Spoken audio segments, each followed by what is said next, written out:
Hey Pioneers, my name is Maddie. My name's Arlene. And we're going to be showing you how to use the hip thrust machine. So at the hip thrust, we have our seat pad, a back pad, and the foot platform.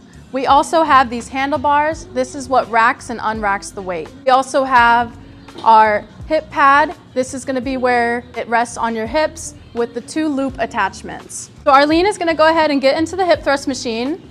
So you're going to sit on the pad, putting your shoulder blades against the backrest. And it's recommended to start with performing 1 body weight rep just to make sure everything is positioned correctly.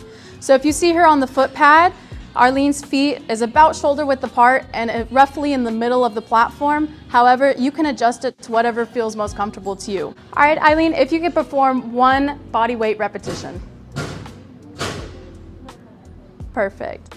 After everything looks great, we're gonna go ahead and attach this hip pad and use whichever loop feels most comfortable.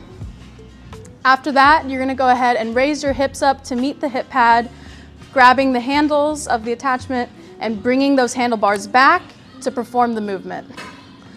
And when you're done at the top, you can push the handlebars forward to re-rack. Now we're gonna be showing you how to add weight to the hip thrust machine. By the way, the hip thrust machine does have a starting weight of 45 pounds, so be mindful of that when you're adding more weight. There are already 25-pound and 45-pound plates here at the hip thrust machine that you can add, but feel free to go to the squat racks and get additional weights if needed.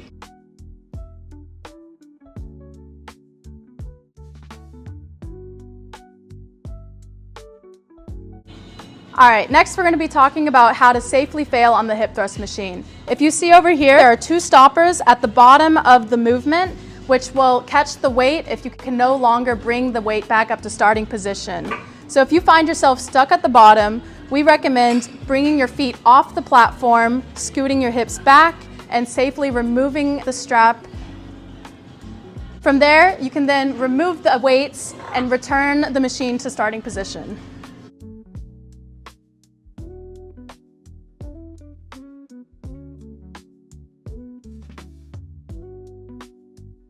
Remember, Pioneers re-rack their weights.